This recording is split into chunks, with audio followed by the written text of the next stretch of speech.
శివుడు సాయంత్రం పూట సంధ్యాతాండవం చేస్తూ ఉంటే నారాయణమూర్తి మధ్యలో వాయిస్తాడు. శివుడు తాండవము చేసేనమ్మ కైలాసగిరిపై, శివుడు తాండవము చేసేనమ్మ మురళీ దేవేంద్రుడే మ్రోయింప, నారాయణమూర్తి మురియోచు మధ్యల వాయింపంగా, మురళీ దేవేంద్రుడే మ్రోయింప, నారాయణమూర్తి మురియోచు మధ్యల వాయింపంగా, శివుడు తాండవము చేసేనమ్మ కైలాసగిరిపై, శివుడు తాండవము చేసేనమ్మా.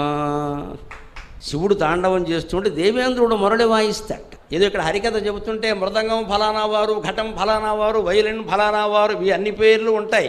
అలాగా శివుడు తాండవానికి మృదంగం ఎవరాయంటే మామూలు మృదంగ విద్వాంసులు కాదు, విష్ణువే స్వయంగా వస్తాడు.